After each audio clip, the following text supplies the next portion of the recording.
Wouldn't believe the fucking position of the sun, and the angle it's at, and the angle I'm used to seeing it during the summer. It's almost like it's fucking nonsense, right? I'm probably making terrible noises. I need to post pictures sometime about where the sun usually is relative to my position. I park in the same location every day. I remember the angle of the sun during the summer and what it is right now, and it's just so wild. I got a lot of pictures I take of the sun and the moon when I get a chance. When it's a clear night, I'll take pictures of the sun. I'm taking y'all with me. I'm taking y'all hostage. We're going home. Don't worry, you can sleep on the couch. But I got pictures I need to post sometime of the sun and the moon that y'all might enjoy. It's very suspect.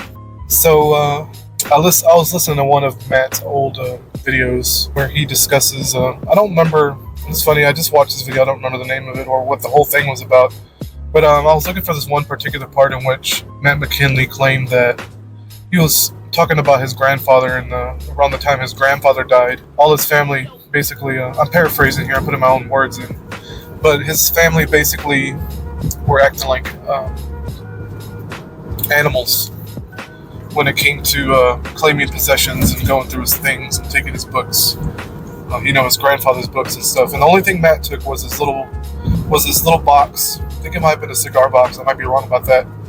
With his little box with a few of his grandfather's belongings that I guess he cherished the most.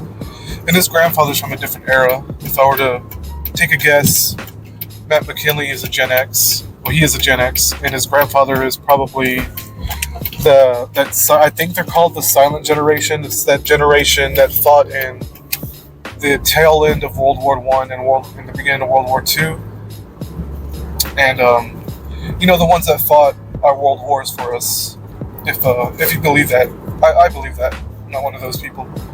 But the thing that caught my attention about that is that Matt McKinley has never, from what he says, right? I don't know the guy, so I'm having to paraphrase. I'm going to be putting my own words into this, what I think he means. He's never identified with his father because he just feels like they're two different spirits. They just don't resonate. They're always fighting at each other's throats, yada yada. I know how he feels about that. But he feels like he's always had this odd spiritual connection to his grandfather, even though his grandfather lived in an era where there was no internet. So and he's like, what are the chances of him waking up to the nonsense, right? In the internet, the age of the internet in the probably late 80s, early 90s is what fueled this, the conspiracy theory and all of that.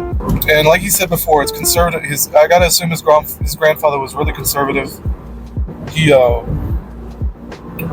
His grandfather was spiritual in the sense that where he went to church every day, and the churches are corrupt, right? So it's like, what chance did he have of waking up? And it's almost like, I'm putting words in Matt's mouth here, but he, honest to God, feels like him and his grandfather were either shared the same soul or are the same soul or have that same spirit. And when he said that, I was like, yeah, man, that's it. Like, you nailed it, because that's like a few years before I even discovered Matt McKinley. I had that epiphany about my father. I just had an epiphany that me and my father were one in a big way. And like as soon as that, it was a lecture by Jordan Peterson. It was a biblical lecture that got me onto that idea. And it's not like Jordan Peterson straight up said, you and your father share the same soul. It wasn't anything like that. But he heavily implied it. Because these biblical lectures where he was talking about Genesis. But anyway, Matt McKinley said, what are the odds of my grandfather snapping out of the zombie-like state, right? The psychosis. What are the odds of that? What chance did he have back then when the only thing he really had was like very, very basic television? Not even television, because he's not even from that generation, I don't think. Television would be way later in his life, if I were to take a guess. So what his grandfather had was books, religion, the church, and radio, and maybe television. That's a big maybe. And television back then was all very conservative, good boy Christian sitcoms. Like, not even necessarily that, but shows like those boomer shows like I Love Lucy, Andy Griffith. I can't think of other ones outside right now, just off the top of my head. But I grew up with those. Laverne and Shirley. Those are more liberal kind of shows. I'm gonna slow down because I got more to say. But what are the odds of him waking up? So it's almost as if the reality is somehow set up to where him and his father have to share. Matt McKinley's soul needs another go around, just to almost like to figure it out. And that's the way I feel about myself. Like, my father didn't have a chance in hell to wake up because he died kind of young. He died when he was 43. I'm 38, so I don't know, maybe my clock's ticking, right? But what are the odds? What chance did my father have? Because he's a boomer. He's boomer generation. He grew up with radio and television. He died before the internet got real big. He died in 87? No. He died in 88. Right, because I was 5. So that would be 88, 89-ish, something like that. And what chance did he have? So maybe, and it is like, how can two souls exist?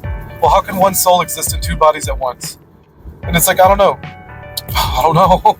I'm willing to put, and Matt said, I'm not willing to put all my chips on that bet, which I'm the opposite. I'm like, yeah.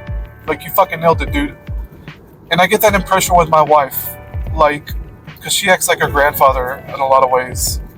But she's got a lot of her grandmother's spirit, which she has to overcome because she's got that mama, that too much of that mama over-nurturing spirit, that angry spirit, and she doesn't relate to her father in any way.